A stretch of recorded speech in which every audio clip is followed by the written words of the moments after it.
படகுல போயிட்டு இருந்தப்போ மாமல்லர் ஒரு வார்த்தை கூட பேசவே இல்லை. சிவகாமியை நினச்சி கனவு உலகத்திலேயே இருந்தார்.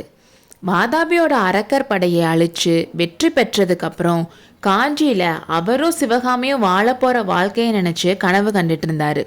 இந்த மாதிரி நிலா வெளிச்சத்தில் நானும் சிவகாமியும் கூட சந்தோஷமாக படகுல போவோம்னு சந்தோஷப்பட்டுட்டு இருந்தார்.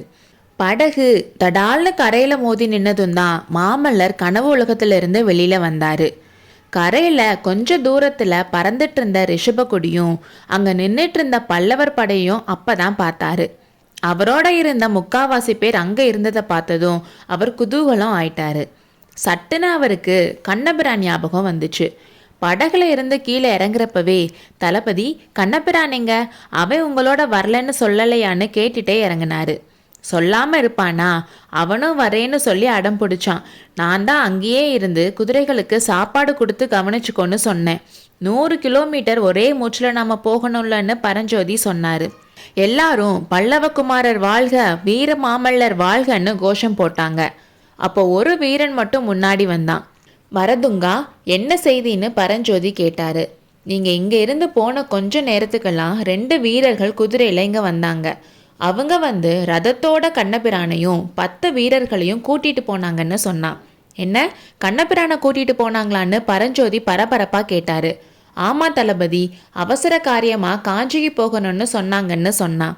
அவங்க யாருன்னு தெரியுமான்னு பரஞ்சோதி கேட்டாரு. அதில் ஒருத்தர் அவரோட பேர் வஜ்ரபாகுன்னு சொன்னார். இன்னொருத்தர் ஒற்றற்படை தலைவர் சத்ருக்னன். சிங்க லட்சணை காட்டினால கண்ணபிரானையும் வீரர்களையும் அனுப்பி வச்சேன். இதோ தளபதிக்கு அவர் கொடுத்த விடேல் விடுகுன்னு கொடுத்தான். வஜ்ரபாகுன்னு சொன்ன உடனே பரஞ்சோதியும் மாமல்லரும் ஒருத்தரை பார்த்துக்கிட்டாங்க. வந்தவர் சக்கரவர்த்தி தானே தெரிஞ்சு போச்சு 2 பேருக்கும். பரஞ்சோதி அவசரமாக வாங்கி ஓலையை நிலா வெளிச்சத்தில் படித்தாரு. தளபதி பரஞ்சோதிக்கு மகேந்திர சக்கரவர்த்தி எழுதுவது. நான் நல்லா இருக்கேன். துர்விநீதன் மழவராய கோட்டையில் சிறையில் இருக்கான். வாதாபி படை திருப்பதியை தாண்டிருச்சான். மாமல்லனை கூட்டிட்டு 1 செகண்ட் கூட லேட் பண்ணாமல் காஞ்சிக்கு வந்து சேருங்க. மாமல்லன் வரதுக்கு ஒத்துக்கலைன்னா இந்த கட்டளையை காட்டி அவனை சிறை பிடிச்சி கூட்டிட்டு வாங்க. ஒருவேளை நீங்கள் வரதுக்குள்ள கோட்டை கதவு சாத்திட்டா புத்த பகவானை தியானம் செய்யவும்னு எழுதியிருந்துச்சு. பரஞ்சோதி ஓலையை படிச்சுட்டு மாமல்லர் கிட்ட கொடுத்தாரு. மாமல்லர் படிச்சுட்டு பரஞ்சோதியை பார்த்தாரு. பல்லவகுமாரா, உடனே கிளம்புறீங்களா இல்லை சிறைப்படுத்தி கூட்டிட்டு போகட்டுமான்னு கிண்டலாக கேட்டாரு பரஞ்சோதி. ஆமாம் தளபதி, என்னை சிறைப்படுத்தியே கூட்டிட்டு போங்க. பகைவர்கள் படையெடுத்து வரப்போ பயந்து கோட்டைக்குள்ள ஒளிஞ்சிட்டு இருக்கிறதுக்கு பதிலாக கைதியா இருக்கிறதே மேலுன்னு சொல்லி அவர்கிட்ட இருந்த வாளை தூக்கி போட்டாரு. அப்போ பரஞ்சோதியும் அவரோட வாளை தூக்கி போட்டு, எனக்கும் இந்த தளபதி பதவி வேணாம். நம்பி வந்த படை வீரர்களை விட்டுட்டு ஒரு பொண்ணோட காதலை தேடி ஓடின குமார சக்கரவர்த்தி கீழே தளபதியாக இருக்கிறத விட ஹரஹர மகாதேவான்னு ஊராக பஜனை செஞ்சுட்டு போகலாம். நான் கிளம்புறேன், நீங்களும் உங்கள் வீரர்களும் எப்படியோ போங்கன்னு சொன்னார். மாமல்லர் கொஞ்ச நேரம் பூமியையும் வானத்தையும் பார்த்துட்டு, தளபதி கிளம்புங்க போகலாம். நம்ம சண்டை போட்டுட்ருக்க இது டைம் இல்லை. காஞ்சி நகரை நோக்கி பகைவர்கள் வந்துட்டுருக்காங்க. அவங்கள தடுத்து நிறுத்தாமல் போனால் நம்ம கையில் வாள் பிடிச்சி என்ன பயன்? என் அப்பா கிட்ட கோட்டை கதவை அடைக்கக்கூடாதுன்னும் காஞ்சிக்கு வெளியில் பகைவர்கள் கூட போர் நடத்தியே ஆகணும்னு கேட்க போகிறேன். நீங்கள் அதுக்கு ஓகே சொல்லுவீங்களான்னு கேட்டார்.